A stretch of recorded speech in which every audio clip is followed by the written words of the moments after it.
اعوذ باللہ من الشیطان الرجیم بسم اللہ الرحمن الرحیم الحمد للہ رب العالمین والصلاة والسلام علی اشرف الانبیاء والمرسلین وآلہ الطیبین الطاہرین۔ اعوذ باللہ من الشیطان الرجیم قالت لهم رسلهم ان نحن الا بشر مثلکم ولكن الله يمن على من يشاء من عباده وما كان لنا أن نأتيكم بسلطان إلا بإذن الله وعلى الله فليتوكل المؤمنون۔ سورہ ابراہیم آیت 11۔ ان کے رسولوں نے ان سے کہا بے شک ہم تم جیسے بشر ہیں، لیکن اللہ اپنے بندوں میں سے جس پر چاہتا ہے احسان کرتا ہے، اور ہمارے اختیار میں نہیں کہ ہم تمہارے سامنے کوئی دلیل معجزہ اس اذن خدا کے بغیر پیش کریں، اور مومنوں کو اللہ پر ہی توکل کرنا چاہیے۔ مشرکین اور منکرین رسالت نے ہمیشہ یہ مسئلہ اٹھایا کہ بشر ایک انسان اللہ کی نمائندگی نہیں کر سکتا۔ اگر اللہ اپنی طرف سے کسی نمائندے کو بھیجنا ہوتا تو کسی فرشتے کو بھیجتا۔ ہم جیسا بشر ہماری طرح اٹھنے بیٹھنے والا، ہماری طرح زندگی کے ضروریات اور لوازمات کا محتاج، کسی انسان اور بشر کو اللہ اپنا نمائندہ نہیں بنا سکتا۔ اس کے جواب میں رسولوں نے فرمایا کہ بے شک ہم تم جیسے بشر ہیں، ان نحن الا بشر مثلکم، ہم تم جیسے بشر ہیں۔ انبیاء بھی بشر ہوتے ہیں، یعنی انسان ہوتے ہیں، لیکن انسان ہونے بشر ہونے میں مثلکم ہے، ہر حوالے سے مثلکم نہیں ہے، صرف بشریت میں انسان ہونے میں مثلکم ہے۔ آگے جو بات آتی ہے کہ وہ بات یہ ہے وَلَكِنَّ اللَّهَ يَمُنُّ عَلَى مَن يَشَاءُ مِنْ عِبَادِهِ، اللہ جس پر چاہتا ہے احسان کرتا ہے۔ دیگر آیات میں ہے کہ ہم تم جیسے بشر ہیں، لیکن یوحا ایک ایسا بشر ہے جس پر وحی نازل ہوتی ہے۔ بشر ہے ایسا بشر جس پر وحی نازل ہوتی ہے۔ پچھلے نشست میں بات عرض کر رہا تھا آپ لوگوں سے کہ جب یہ کہا جاتا ہے کہ انبیاء بشر ہیں تو پریشان نہیں ہونا چاہیے کہ بات ابھی پوری نہیں ہوئی، یا اگر کوئی آپ سے کہے کہ آپ بھی حیوان ہیں تو آپ کو ناراض نہیں ہونا چاہیے کہ اس کی بات پوری ہونے دے، کہ وہ کہنے والا ہے کہ آپ حیوان ہے، بولنے والا، بات کرنے والا، حیوان ناطق ہے۔ جب تعریف پوری ہو جاتی ہے پھر اس کے بعد آپ کی تعریف مکمل ہو جاتی ہے، اور آپ کو اس نے انسان کہا ہے حیوان ناطق کہہ کر، آپ کو حیوان ناطق کہہ کر انسان کہا ہے، حیوان نہیں کہا ہے۔ بالکل اسی طرح ہے کہ بشر یوحا، یوحا الیہ، وہ بشر جس کی طرف وحی ہوتی ہے، جس پر اللہ کا احسان، خصوصی احسان ہوتا ہے۔ وہ ہر لحاظ سے تم جیسا بشر نہیں ہے، بشر ہونے میں تم جیسا ہے، لیکن ہر حوالے سے تم جیسا نہیں ہے، کیونکہ یوحا الیہ جو ہے وہ فصل ہے تقریباً، اس میں کوئی حرج نہیں اگر ہم مانیں اس کو فصل۔ صنف کہہ دے یا نوع کہہ دے فرق نہیں کرتا، یہ ایک منطق کے اصطلاحی باتیں ہیں، عبارتیں مختلف ہو سکتی ہیں، معنی مطلب ایک ہے، اس میں جھگڑا نزاع کرنے کی کوئی گنجائش نہیں۔ کہ الگ نوع بنتی ہے یا ایک صنف ہے یا نوع ہے۔ بات یہ ہے کہ انبیاء علیہم السلام جو ہے وہ بشر ہیں، ان پر وحی نازل ہونے والا بشر ہے، جس طرح ہم لوگ بولنے والے حیوان ہیں، اسی طرح انبیاء جو ہے وہ وحی نازل ہونے والے بشر۔ وحی نازل ہونا کیا حیثیت ہے؟ وحی نازل ہونا اگر وہ ہر لحاظ سے، ہر اعتبار سے ہم جیسے ہوتے تو پھر اس کے اوپر وحی نازل ہونا، اس نبی کے اوپر وحی نازل ہونا ممکن نہ ہوتا۔ وہ وحی کی آواز کو نہیں سن سکتے، وہ فرشتے وحی کو نہیں دیکھ سکتے، وہ لوگ جو اس قابل نہیں ہے، جو ہم جیسے بشر ہیں۔ رسالت مآب پر جب وحی نازل ہوتی تھی اس وقت دوسرے لوگ بھی پاس بیٹھے ہوتے تھے، نہ کوئی کسی فرشتے کو وہ دیکھ پاتے تھے، نہ کوئی آواز سن پاتے تھے، ساتھ پاس بیٹھے ہوتے تھے، نہیں سن سکتے تھے۔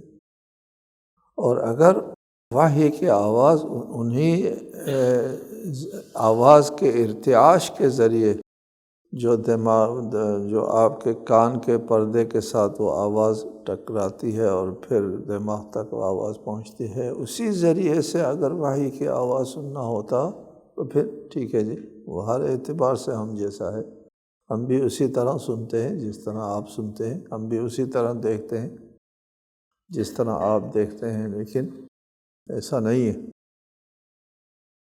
یہ بات بھی ہم نے کئی بار آپ سے بیان کیا ہے، یہ بات بیان کی ہے کہ وحی جو ہے وہ عام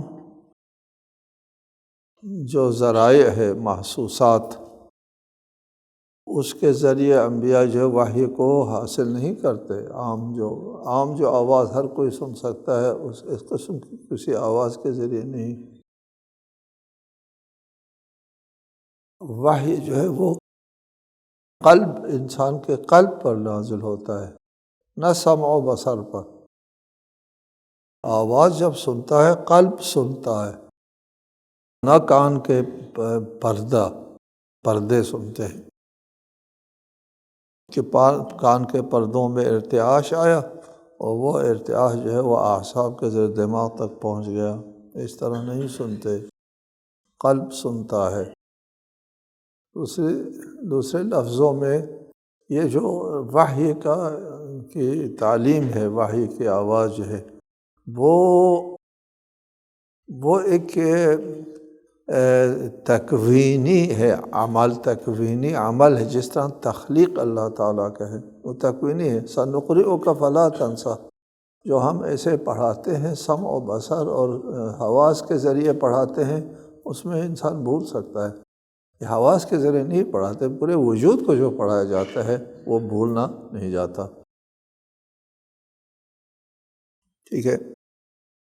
لہٰذا جس ہستی پر وحی نازل ہوتی ہے وہ من جمیع الجہات بشر نہیں ہے، ایک اعتبار سے بشر ہے، ایک حوالے سے بشر ہے، ہمارے منطق کے اعتبار سے جنس میں بشر ہے، یہ فصل میں نہیں ہے یا نوع میں نہیں ہے، وہ ایک منطقی اصطلاح ہے، جنس و فصل و نوع، یہ وہ قرآنی اصطلاح نہیں، اسلامی اصطلاح نہیں ہے۔ اور پھر اگر کوئی اصطلاح ہے لا مشاحۃ فی الاصطلاح، اصطلاح میں کوئی حرج نہیں، آپ کہہ دو، یہ نام دے دو، وہ نام دے دو، حقیقت امر ایک ہے۔ عباراتنا شتیٰ وحسنک واحد۔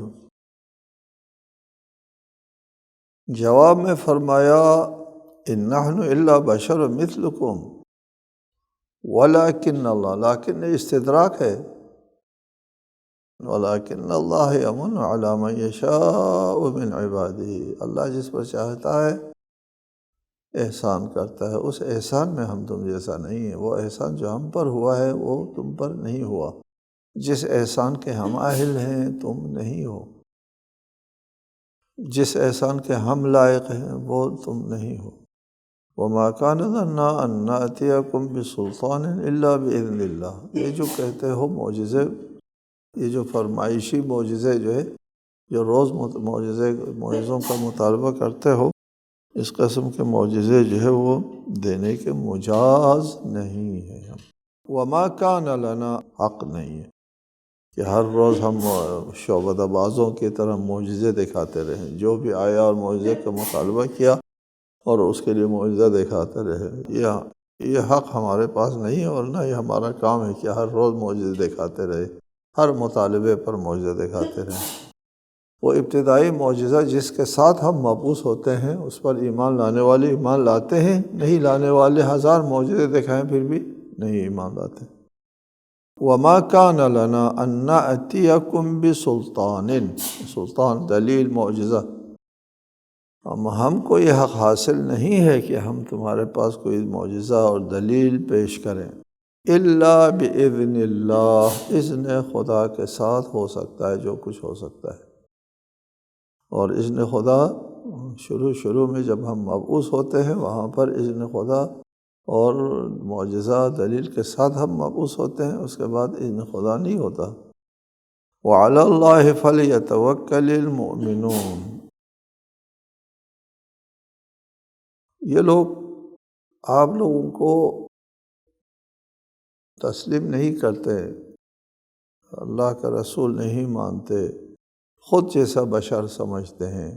آپ خود ان جیسے بشر بھی نہیں ہیں، ٹھیک ہے ان جیسا انسان ہے، چلتے پھرتے ہیں، کھاتے پیتے ہیں، لیکن آپ لوگوں کے اوپر ایک خاص احسان ہے اللہ تعالیٰ کی طرف سے۔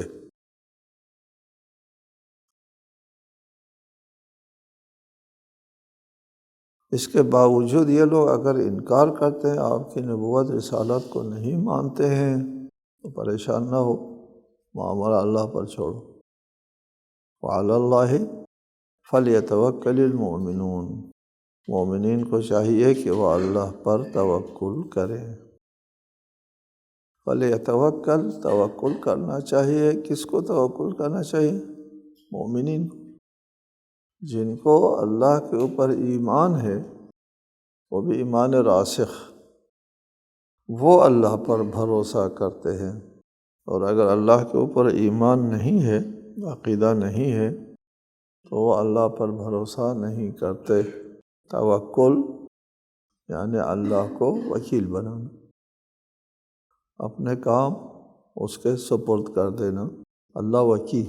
توکل کرنے کا مطلب یہ ہے میری جگہ میں اب اللہ کے سپرد کرتا ہوں، اور میرا معاملہ وہ خود ٹھیک کرے گا۔ وَمَن يَتَوَكَّلْ عَلَى اللَّهِ فَهُوَ حَسْبُهُ،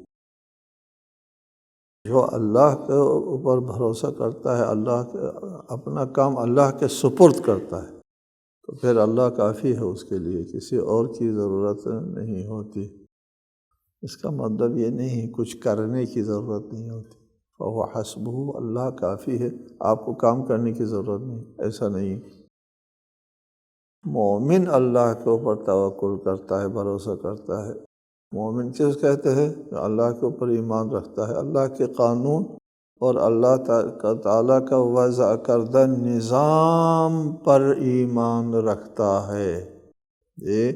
پھر اس کے بعد اس نظام کے اندر رہ کر، اللہ کے وضع کردہ قانون کے دائرے میں رہنے کے بعد پھر اللہ پر بھروسہ کرتا ہے، یعنی اپنے حساب سے جو کچھ ہو سکتا ہے انسان سے وہ کر لیتا ہے، جو نہیں ہو سکتا آگے نتیجہ آپ کے ہاتھ میں نہیں ہے۔ جو کچھ آپ کے ہاتھ میں ہے اس کو بجا لانا ہوتا ہے، جو آپ کے ہاتھ میں نہیں ہے اس پر بھروسہ کرو، اس پر، کیونکہ وہ کرے گا، مجھ سے تو نہیں ہو سکتا۔ ٹھیک ہے۔ کسی مرحوم خطیب نے بہت اچھی بات کہی تھی کہ حضرت مریم کے لیے اللہ تعالیٰ نے ایک خشک درخت سے، کھجور کے درخت میں سے کھجور نکالی۔ اس وقت زچگی کی حالت میں نہایت مضبوط تھی اور بے سر و سامانی میں تھی، تو کھجور نکالی، اور پھر اس کے بعد جس اللہ تعالیٰ نے خشک درخت سے کھجور نکالی، وہ اللہ تعالیٰ اس درخت سے کھجور کو نیچے گرا کر حضرت مریم کے دامن میں تو بھی رکھ سکتا تھا نا، یہ نہیں کیا اللہ نے یہ کام، بلکہ مریم سے کہا وہ حزی الیک، خود ہلاؤ۔ جہاں وہ ہلا سکتی ہے وہ کام اللہ نہیں کرتا۔ جو وہاں ٹہنی کے اوپر جو ہے، خشک ٹہنی کے اوپر جو ہے وہ کھجور کا پیدا کرنا، یہ مریم کے یا کسی کے بس میں نہیں کر سکتا تھا، وہ اللہ نے کیا۔ اللہ پر بھروسہ کرنے کا مطلب یہ ہوتا ہے جو کام ہم سے نہیں ہو سکتا، ہم نے ساری محنت کی، سارا کام کیا، اب نتیجہ دینا، پھل دینا اللہ کے ہاتھ میں، پھر پریشان نہ ہو۔ ایک کام یہ ہے۔ دوسری صورت یہ ہے کہ آپ محنت نہیں کرتے یا اللہ کی وضع کردہ قانون طبیعت اور قانون شریعت پر بھی عمل نہیں کرتے، جھوٹ بولتے۔ اللہ نے کہا تھا جھوٹ نہ بولو، میرے اوپر بھروسہ کرو۔ ہم کیا کرتے ہیں؟ ہم یہ کرتے ہیں کہ اللہ میاں آپ کو نہیں پتہ ہمارے معاشرے میں جھوٹ کے بغیر کوئی کام نہیں چلتا، جھوٹ بولنا پڑتا ہے۔ یہ اللہ جواب میں فرمائے گا پھر تم جھوٹ بولو اور اپنا مسئلہ خود چلاؤ، ٹھیک ہے؟ تم نے میرے اوپر نہیں چھوڑا، اپنے مسئلے کو خود اپنے ہاتھ میں لے لیا، اپنے ہاتھ میں لے لیا، تم خود چلاؤ۔ پھر یہ شخص در بدر خاک بسر زندگی بھر پھرتا رہے گا، یہ نہ عزت ملے گی اور نہ اس کو کامیابی ملے گی، جب معاملے کو انسان نے اپنے ہاتھ میں لے لیا، اللہ پر نہیں چھوڑا۔ اللہ پر نہ چھوڑنے کا مطلب کیا ہے؟ اللہ پر نہ چھوڑنے کا مطلب یہ ہے اپنے ہاتھ میں لے لینا۔ اللہ میاں اس کا نہیں آپ ہٹ جائیں ذرا، یہ آپ کو نہیں پتہ ہمارے معاشرے میں اس طرح نہیں چلتا، یہ معاملہ میں خود چلاتا ہوں۔ یہ جھوٹ موٹ کرتا ہے اور جناب علی فریب دیتا ہے، کیا کچھ عیاریاں کرتا ہے انسان اپنی کامیابی کے لیے، بے وقوف انسان۔ اس طرح کامیابی تم کو نہیں ملتی۔ وعلی اللہ فلیتوکل المؤمنون، اگر اللہ پر ایمان ہے تو پھر اللہ کے وضع کردہ قانون طبیعت پر بھی عمل کرو، محنت کرو، اور قانون شریعت پر بھی عمل کرو، حرام ناجائز چیزوں کا ارتکاب نہ کرو، یہ دونوں کام نہ کرو۔ پھر نتیجہ اللہ پر چھوڑو، جہاں آپ کی اور ہماری رسائی نہیں ہے، ٹھیک ہے؟ پھر وہ مسبب الاسباب ہے، وہ بھی براہ راست نہیں کرتا، یہ وہ اسباب کے ذریعے آپ کو کامیابی دیتا ہے، وہ آپ کے لیے راستے کھولتا ہے، آپ کے لیے وَيَرْزُقْهُ مِنْ حَيْثُ لَا يَحْتَسِبْ يَا أَيُّهَا الَّذِينَ آمَنُوا إِن تَتَّقُوا اللَّهَ يَجْعَلْ لَكُمْ فُرْقَانًا، جو تقوی اختیار کرتا ہے اس کے لیے اللہ فرقان عنایت کرتا ہے، سوجھ بوجھ دیتا ہے، صحیح غلط باطل حق میں تمیز کرنے کی قوت عنایت فرماتا ہے۔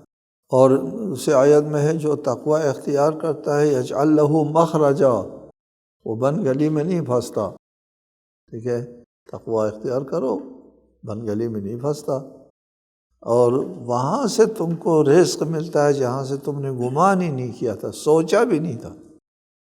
ابھی آپ اپنے طالب علمی کی زندگی میں اس وقت سوچا نہیں ہوگا، یہ نہ آپ تصور کر سکیں گے، آگے چل کر وہ راستے آپ کے سامنے کھلیں گے جس کا ابھی آپ نے تصور نہیں کیا تھا۔ وعلی اللہ فلیتوکل المؤمنون، آگے ارشاد فرماتے ہیں انبیاء وما لنا الا نتوکل علی اللہ، اور ہم اللہ پر توکل کیوں نہ کریں، وقد ہدانا سبلنا ولنصبرن علی ما آذیتمونا وعلی اللہ فلیتوکل المتوکلون، فرماتے ہیں اور ہم اللہ پر توکل کیوں نہ کریں جبکہ اس نے ہمارے راستے ہمیں دکھا دیے ہیں۔ منکرو، جو اذیتیں تم ہمیں دے رہے ہو اس پر ہم ضرور صبر کریں گے، اور توکل کرنے والوں کو اللہ ہی پر توکل کرنا چاہیے۔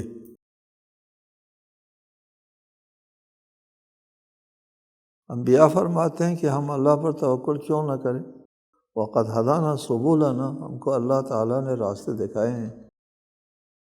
جی ہمارے لیے بھی یہ بہت بڑا درس ہے اس میں، اس آیت میں، وقد ہدانا سبلنا۔ مثلا ہم یہاں تک اس جگہ بیٹھے ہیں، یہاں ہماری رہنمائی کس نے کی ہے؟ کس نے ہم کو یہاں تک پہنچایا؟ اور آگے کون ہوگا جو ہماری رہنمائی کرے گا؟ وہی ہوگا، اور اسی نے ہم کو یہاں تک پہنچایا، اور وہی ہم کو آگے تک پہنچائے گا۔ جب رہنمائی کرنا اللہ کے ہاتھ میں ہے، راستے دکھانا اللہ کے ہاتھ میں ہے، مشکلوں کو آسان کرنا اللہ کے ہاتھ میں ہے، اللہ ہی مسبب الاسباب ہے، سبب پیدا کرنا اللہ کے ہاتھ میں، کسی اور کے ہاتھ میں نہیں ہے۔ دنیا میں کوئی بھی کام بغیر علت و سبب کے وجود میں نہیں آ سکتا، ممکن نہیں ہے۔ یہ اللہ تعالیٰ کا قطعی نظام ہے۔ سبب اور علت کے بغیر کوئی کام از خود نہیں ہوتا، اور علت و سبب پیدا کرنا کس کے ہاتھ میں ہے؟ اللہ کے ہاتھ میں ہے۔ تو پھر ہم اس پر بھروسہ کیوں نہ کریں؟ احمق ہو گئے ہم، بیوقوف ہو گئے ہم، اس کے اوپر بھروسہ کریں جس کے ہاتھ میں کچھ بھی نہیں ہے، اور اس کو چھوڑ دیں جس کے ہاتھ میں سب کچھ ہے، یا اپنی مکاری، عیاری، مہارت و تجربہ وغیرہ پر بھروسہ کریں۔ اس عیاری اور مکاری کی بس میں بھی کچھ نہیں ہے۔ وَمَا لَنَا أَلَّا نَتَوَكَّلَ عَلَى اللَّهِ، کوئی صورت اور نہیں ہے، گنجائش نہیں ہے سوائے توکل کے۔ وَقَدْ هَدَانَا سُبُلَنَا، راستے اس نے دکھائے، جس نے راستے دکھائے ہیں منزل تک پہنچنے کا، تو ہم بھروسہ اسی کے اوپر کریں نا، اسی کے حوالے کریں، اسی کے سپرد کریں، اسی کو اپنا وکیل بنائیں۔ وَلَنَصْبِرَنَّ عَلَىٰ مَا آذَيْتُمُونَا، اور تم مشرکین اور منکرین کی طرف سے جو اذیتیں ہوتی ہیں، ہمارے اوپر جو تم لوگ مصیبتیں ڈالتے ہو، تکلیف دیتے ہو، اس پر ہم ضرور صبر کریں گے۔ توکل جس کے پاس ہوگا اس کے پاس صبر بھی آئے گا۔ جس کو یہ علم ہوگا کہ اللہ تعالیٰ نے ہم کو راستہ دکھایا ہے، وہی اس راستے پر چلے گا، اور منزل پر جانے کے اوپر جس کا ایمان ہوگا وہی اس چلتے ہوئے راستے میں جو کانٹے شانٹے ہیں وغیرہ اور مشکلات ہیں اس پر صبر کرے گا۔ ٹھیک ہے، ایمان جو ہے، ایمان بنیاد ہے توکل کے لیے، اور علم بھی بنیاد ہے ایمان کے لیے۔ وہ ہے قرآن مجید میں وَكَيْفَ تَصْبِرُ عَلَىٰ مَا لَمْ تُحِطْ بِهِ خُبْرًا، جس کے اوپر تمہارے احاطے خبر ہی نہیں ہے، تم کو پتہ ہی نہ ہو، اس پر کیسے صبر کریں گے؟ علم ہوگا، منزل کے اوپر ایمان ہوگا، علم ہوگا، عقیدہ ہوگا، وہ توکل کرتا ہے۔ وَعَلَى اللَّهِ فَلْيَتَوَكَّلِ الْمُتَوَكِّلُونَ، توکل کرنے والے اگر کسی پر بھروسہ کرتے ہیں تو اللہ پر کرو، اگر کسی کے ہاتھ میں اپنے معاملے کو سپرد کرنا ہے تو اللہ کے سپرد کرو، اور کسی غیر اللہ کے اوپر جو ہے معاملہ سپرد نہیں ہو سکتا۔ یہاں ایک حدیث ہے، نہایت قابل توجہ حدیث، اس حدیث میں ارشاد فرمایا الغنی والعز یجولان، بے نیازی، الغنی بے نیازی، اور عزت پھرتے رہتے ہیں، جی یجولان، جولان، پھرتے رہتے ہیں، ادھر جاتے ہیں ادھر جاتے ہیں، کس چیز کے تلاش میں پھرتے رہتے ہیں؟ اپنے رہائش کی جگہ کی تلاش میں رہتے ہیں کہ کہاں میں رہائش اختیار کروں، کس جگہ مجھے رہائش اختیار کرنا چاہیے تھی۔ یجولان، الغنی والعز یجولان، پھرتے رہتے ہیں، تلاش کرتے ہیں کہاں مجھے سکونت اختیار کرنا چاہیے، کس جگہ کو اپنا جائے مستقر قرار دینا چاہیے، کس جگہ کو اپنا وطن بنانا چاہیے۔ یجولان فَإِذَا ظَفَرَ التوکل، اور جب یہ دونوں جو ہے غنا اور عزت توکل کے اوپر جو ہے وہ توکل کو حاصل کرنے، یعنی توکل کو جب پا لیتے ہیں، توکل کو موجود پاتے ہیں، ہاں ادھر توکل ہے، اوطنا، اسی جگہ کو وطن بناتے ہیں۔ سبحان اللہ، غنا اور عزت یا جولان پھرتے رہتے ہیں، اور جہاں توکل مل گیا اس جگہ کو وطن بنا لیا۔ ٹھیک ہے، اس کا مطلب یہ ہوا، آیت کی تفسیر ہے یہ حدیث، کہ عزت اور بے نیازی، کسی کا محتاج نہیں ہوتا توکل کرنے والا۔ یہ ترجمہ ہے نا اس آیت کی، وَمَن يَتَوَكَّلْ عَلَى اللَّهِ فَهُوَ حَسْبُهُ، خدا ہی کافی ہے۔ جب خدا کافی ہے جس کے لیے، وہ کسی غیر اللہ کا محتاج نہیں ہوگا، غیر اللہ کا محتاج نہیں ہوگا، یہ غنا ہے۔ اور فَلِلَّهِ الْعِزَّةُ، عزت بھی اللہ کے پاس ہے، اور جو اللہ کے اوپر بھروسہ کرتا ہے اس کو عزت بھی مل جاتی ہے۔ وَقَالَ الَّذِينَ كَفَرُوا لِرُسُلِهِمْ لَنُخْرِجَنَّكُم مِّنْ أَرْضِنَا أَوْ لَتَعُودُنَّ فِي مِلَّتِنَا فَأَوْحَىٰ إِلَيْهِمْ رَبُّهُمْ لَنُهْلِكَنَّ الظَّالِمِينَ۔ اور کافروں نے اپنے رسولوں سے کہا، ہم تمہیں اپنی سرزمین سے ضرور نکال دیں گے، یا بہر صورت تمہیں ہمارے دین میں واپس آنا ہوگا۔ اس وقت ان کے رب نے ان پر وحی کی کہ ہم ان ظالموں کو ہلاک کر دیں گے۔ اس آیت کی وضاحت انشاءاللہ ہم آئندہ نشست میں کریں گے۔ السلام علیکم ورحمۃ اللہ وبرکاتہ۔